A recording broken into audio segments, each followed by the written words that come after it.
Welcome back, everyone, to Final Fantasy VII. And I don't understand why they have to block off that top area just for Barret and Tifa to come in. Because Barret's blocking it himself. Yeah, but well, I want to go back there because there is a materia back there, and it's one I want. It's one that you're probably going to end up using quite frequently.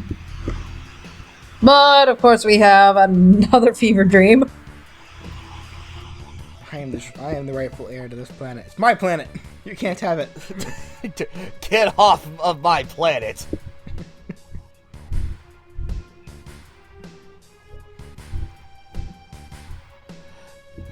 No, guys, I'm good. I'm just having one of my daily fever dreams. Alrighty, so at the top here, we get a new command materia, Sense. Sense is basically your scanning ability. So when you go to scan an enemy, it will display their current hit points, magic points. If there's any like elemental weakness, it will also display what that weakness is. Now I can't really say how this is mapped out like in the commands on PC if you're playing this on like Steam or something. But as far as like the PlayStation map out is concerned, if you hit the select button in combat, you'll see like an extra little window appear above, like, I guess what you can call like that general info box. Whenever you've scanned an enemy, you hit select, the select button, and hover like the little cursor over the enemy that you've scanned. It will display that information. So you don't have to keep, constantly scanning throughout the battle just to get an update. You just have to scan them once, and that's it. That's all you need. I mean, that's an ability you will definitely be spamming for boss battles. Now, that being said, because it's called Sense, I imagine it very humorous. Like it'll make sense. It makes sense for a future party member we get. But imagining Tifa, Cloud, or Barret doing that, just sniffing out their enemy for their weakness, is rather amusing. To one like a bloodhound. Sure, why not? Anyway, exposition. Exposition. I'll use my sense of smell to snort up all this materia, man. Damn. That was good.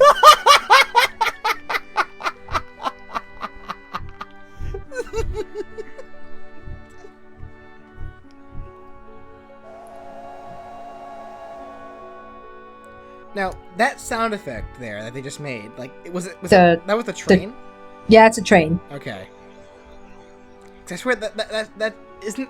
I swear that's a sound effect that they use often in this game, but not just for trains. Like, I'll point it out later on when we hear it again, which we no doubt will. Wee. Now, this song that they're playing is correct me if I'm wrong. Isn't the song used in other prior Final Fantasy games as well? No, this is Aerith's theme. Okay. I know what you're about to say, right? it's a very well known theme for obvious reasons. No, I was curious. Wait, what do you think I was gonna say? You were laughing at the woman like swinging around her fat husband, weren't you? Yes.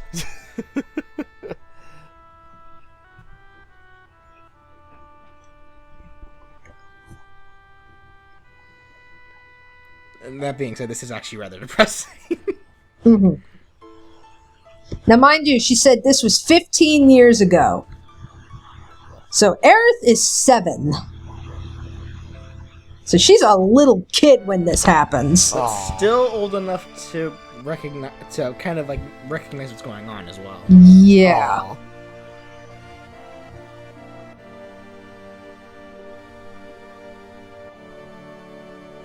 Yeah, and it's like, as Elmyra was saying, this is actually the first mention of the Wutai War. This was a major event that happens in Final Fantasy VII canon. A lot of things, like a lot of character events and stuff, revolved around this war. And we'll get a little bit more detail, like specifically in a side quest, and which I'll go more into that when we get to it.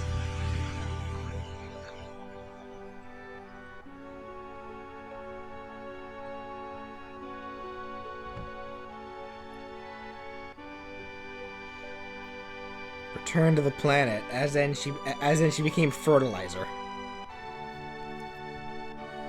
Makes sense.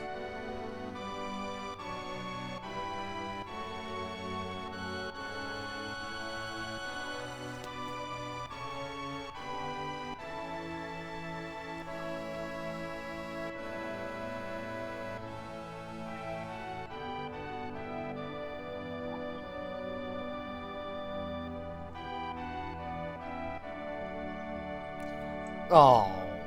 So, like, how was there ever a confirmed time period of when he actually died specifically? Because it did take him a while to actually come back. Oh, what are you talking about?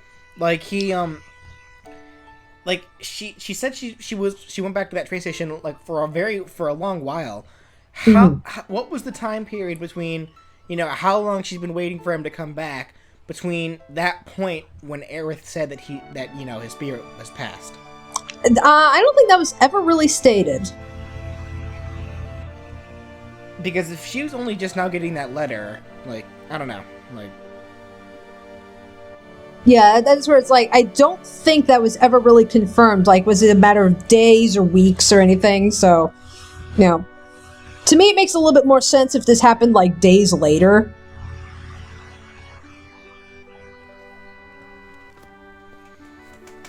This is what I don't understand as well. If Elmyra knew that, you know, the Turks and such were after Aerith, because, like, Sen clearly was just like, you know, we want you to return her to us. She's our property.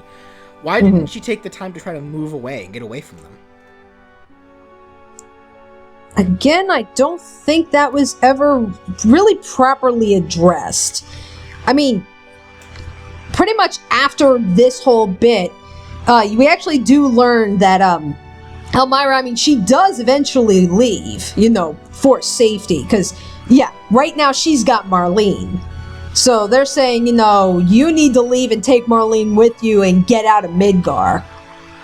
Now, why it took for Marlene and not Aerith, I have no idea. Again, I don't think that was ever properly explained, even in, like, you know, extended material. So maybe that'll be addressed in the remake.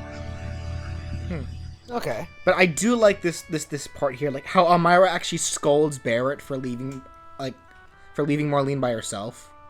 Mm-hmm. And he gives a very realistic answer. Like he doesn't really, well, more specifically, he doesn't really have an answer. Hey, he doesn't have an answer, and he does feel guilty for leaving her behind all the time. But he still feels that he's responsible to do what it is he needs to do. Right. Like that's like such a good approach to something like that. Yeah, it's not exactly black and white. It's very much a gray area. Yeah. So when you go talk to Barret, he'll stop cuddling with Marlene. You know, I especially can't wait to see how they're going to handle like the relationship between what we see, especially like this scene, how we see Barret and Marlene together in the remakes.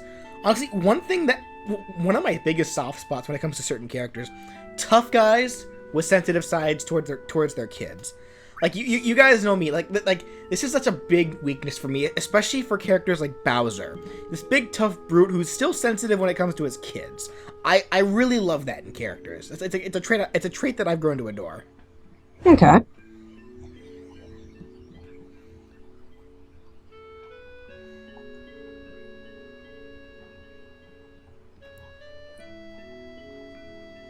Hell, at least now Marlene has a proper babysitter. Yep, not staying at the bar. Yeah, shaking up drinks.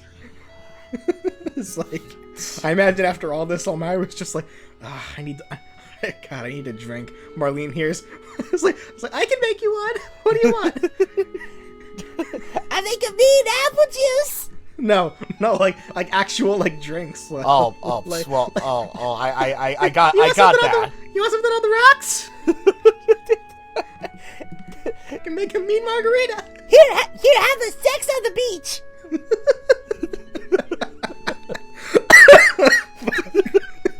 You okay? God damn it. Because you just sounded like you were about to like choke or something. Because that one caught me off guard. imagine Marlene saying, like, I just imagine, like, what if, like, something I would really love to see is, like, what's going on between Marlene and Elmyra, like, while they're all out on their mission? Because obviously, I'm sure Marlene's picked up some things from Barret and, like Biggs, Wedge, and Jesse and such, you know, during her time with them. So I'm sure there was some things that maybe she may have said in front of Elmyra that maybe she, she wouldn't approve of or something like that. Oh my god. Alright, so we are back at the wall market. Fun fact, if you actually talk to the people in the wall market now, they recognize you as, oh, you're that guy that, you know, cross-dresses and everything. Like, they treat you very differently. Because they're just like, wow, you're a freaking weirdo. So it's like, yeah, they treat you very differently. And you can't go back to Honeybee Inn either.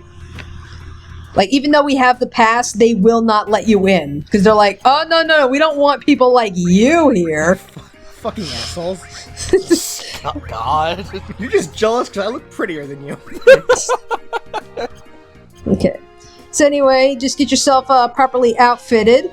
Now, one of the things you're going to also want to do, which I neglected to actually show, when you go into that weapon shop, if you actually talk to the guy that's, not the guy that I was talking with before, because he's the guy that actually runs the shop, there's another guy that's like right next to him.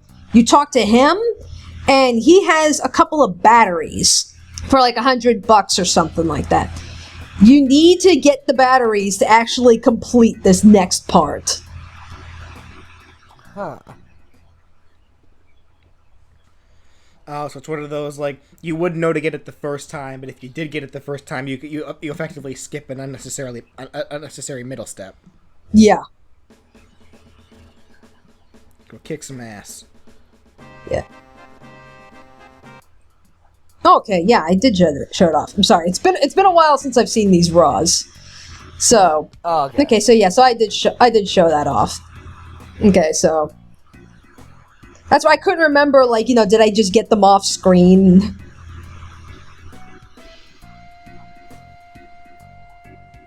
Now, could you come get these weapons before, or? Oh, you could get the weapons, you just couldn't get the batteries. Well, I mean, like, when it was just you and Aerith before. Yeah, we could. Yeah, you could. Is there any reason why you didn't? Like, could you just not afford them, or? Yeah, I think that was more or less was at the time I couldn't afford them. Okay. Anyway, so up this little pole, the golden shiny wire of hope, as Barret called it. How the fuck is Barret climbing this thing? Those must be some strong kids to have climbed all the way up here, you know? Like we said, I think he has one strong left hand. You know what?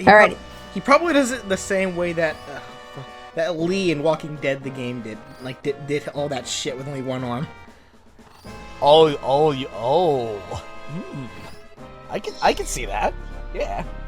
Okay, so you need at least 2 batteries to complete this climb. However, you get 3 batteries, so there's 2 that are a requirement. The 3rd battery opens up a chest. So if you want the chest, try and come here with $300. Otherwise, you need 200 in order to complete the climb. It's a good thing the fan stopped in that perfect position, or those would be fucked. How ironic. Yep, so 1 battery, and there's number 2.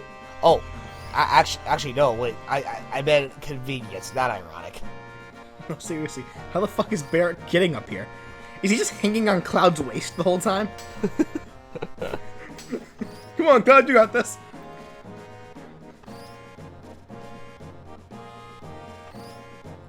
And if you see right there, there's the 3rd battery. And there's a little chest that's right up there, so I'm gonna climb right there. Oh, okay. Yeah, like, this is a section that I think will be interesting to see in the remake. Mm-hmm. And we get an ether out of it. Hey. But we gotta climb back down God in damn order it, to get back up. I fucking hate hidden shit like that. Like you gotta go out of the way you got them, but then you gotta do some backtracking, like if you want them. Fuck. I did all of that just for an ether? Well, That's okay. Okay. I guess. Well, ethers restore MP. You kind of need those. Yeah. Well, it's like, I don't know. I feel like even with all that climbing, I expected something a little bit more, but that's just me. I mean, at this point, it's like, okay, whatever. I mean, you can take what you get. So it's like, you know. All right, so here we go. Now we're gonna storm the headquarters. Meanwhile, at the evil headquarters. First, we're gonna egg their door. Then we're gonna TP their roof. You're gonna have a lot of TP. Yes. You got the cheap stuff, right, Barret? Hell yeah. Let me just equip my toilet paper gun. Oh my god. Okay. I can just imagine. Tifa, you got the spray paint, right? Hell yeah, we're gonna draw dicks all over their walls. No, it's like, you mentioned Barret, like, just having, like, a gun that shoots toilet paper. I could just imagine, for whatever reason, like, Barret's at, like, a football game or whatever, and he uses his gun to shoot out, like, t-shirts. You get a t-shirt! You get a t-shirt! Except, it shoots them so hard, it knocks the wind out of people and hits them. Okay, so you have 2 options of getting into the Shinra building. I'm actually going to show both off because it really doesn't matter which one you take, because you can go up one way, go back to the front door, and take the other way. Huh. Yeah, I'm not quite sure why they do that, but either way. If you choose to sneak in quietly, you don't fight anybody, but you do pick up a couple of items. It also takes a really fucking long time. Yeah. But I'm going to start with busting in, because this is going to give me free XPs. This is emergency. Well, just like I'll hold the gun arm up to the freaking secretary. Yeah, while the everybody is in receptionist, the yeah. room. Yeah, no one is going to see you putting a gun at the receptionist. Well, it's even worse, because it's like, he can't even conceal it. What's he gonna do, like, shove his arm down his pants the whole time? Just like put it behind his back. Yeah. just put it behind his back, just walk casually, just whistle to himself. No, I just imagine, like, Barret, like, putting this really big cartoony glove over it. Nothing to see here. Just put like a... It's a normal human hand. Just put like a Mickey Mouse glove on it, and it was like, Oh, hello! no, like one of those finger gloves you get at sports games. Yeah! Go Avalanche! We're #1, man! They tried to kill us. They missed. Oh my god. Oh no! Look, it's even better. Like if you look at like Barrett's and like victory animation too, like just put the fucking #1 glove on his hand. It'll be so appropriate. Yeah, we're #1! Go Avalanche! Barret, you're getting way too into this. Fuck you. I could have fun, can't I? Shit! We're literally fighting for our lives. Oh man, I just had a random thought. I mean, oh man, God forbid Barret does like little puppet shows. With his gun arm. Yeah. This is Gunny the Gun. And this is Gunner the Gun.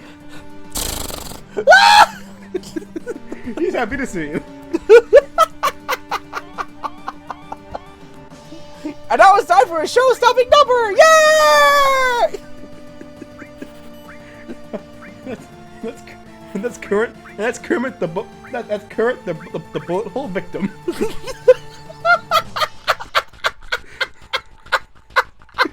Oh god, what are we doing to this poor man? Oh shit!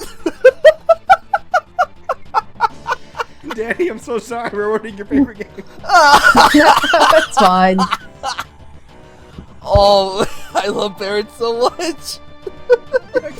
He actually is one of my favorite characters too. Okay. Alright. Anyway. Fucking useless security. Alright, hang on. There we go. Okay, so, yeah, so here's another one of those posters. So there you go, it's just right there.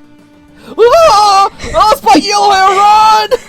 Yeah, it's like, yeah, real men of action right here. As you can clearly see, the wild cloud stalks his prey. He usually likes to chase his prey in herds in hoping to get just one victim for his meal. But then the Barret storms in and takes over. The cloud will have to wait his turn. The Aerith will have to wait her turn. Tifa just watches.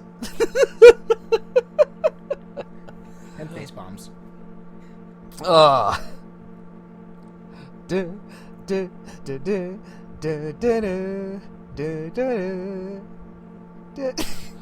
damn it.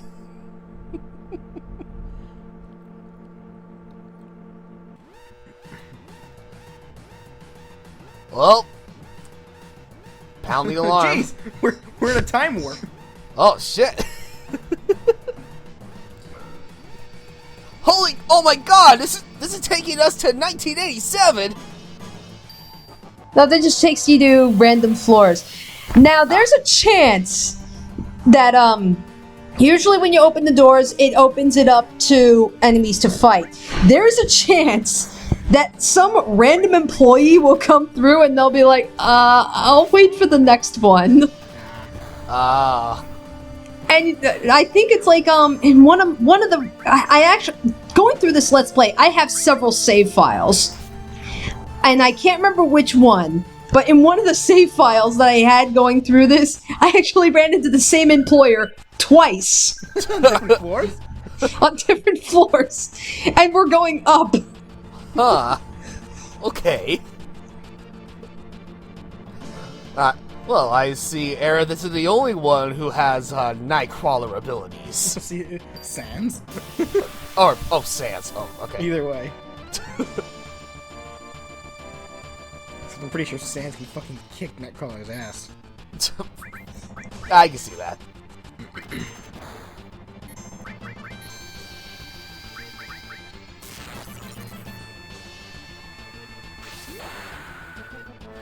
Here's the big one. Yeah. So, yes, how do you get more of Barret's limit breaks? Yeah, it pretty much works the same way as everybody else. Like, you know, use Big Shot, I believe, 8 times to unlock Mind Blow. And then you have to kill a certain amount of enemies with, I forgot what the number is. I think it's like a low number. I think it's like 100 something, like in the low hundreds. When Barret kills like that many enemies, that will unlock his the first of his level 2 limit breaks. Yeah. So I mean, that's just pretty much what it is. Just use your limit breaks and attack and kill people. Swords Dance, his attack went up.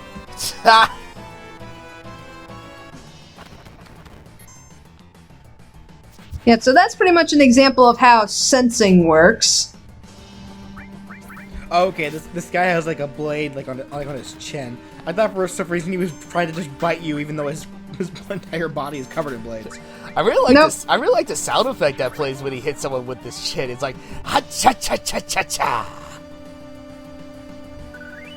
And he did bitch slap me in the face with his butt.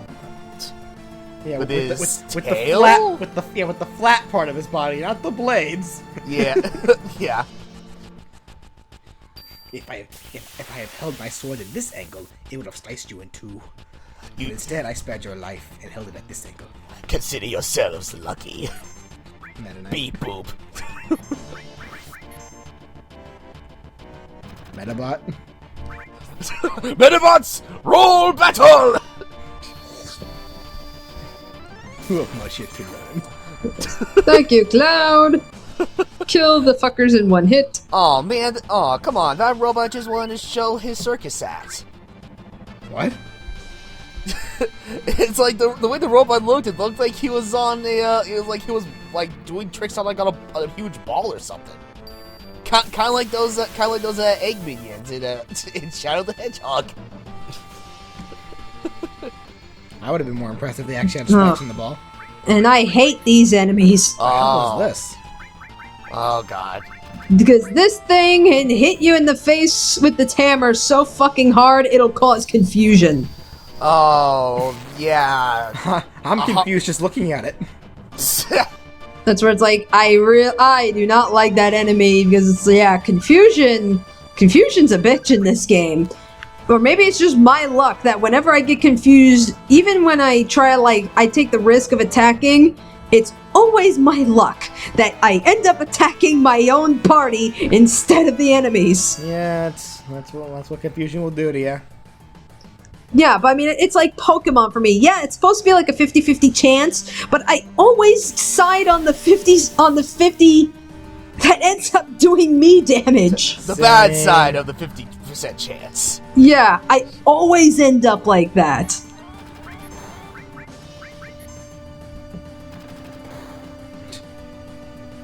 So just keep building up my limit break.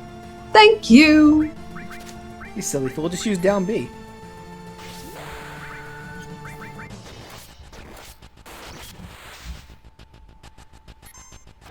Also, Tifa stole a Tranquilizer. What does that do? Okay, so there's stats in this game called Hyper and Sadness. These are status effects unique to Final Fantasy VII because they affect the limit gauge. So if you have the Sadness status effect, that actually decreases like the growth of the limit break. So I mean, it's like you may take the damage, but the bar fills at a slower rate. You need the item Hyper to cure it. Tranquilizers cure Fury, and Fury basically increases the gauge, but it causes you to miss more. So that's kind of the double-edged sword, where it's like, okay, you know, if you get hit, yeah, you can build up the limit gauge faster, but you run the risk of missing a lot because you're just attacking in a blind rage. And the Tranquilizers is what cures that effect.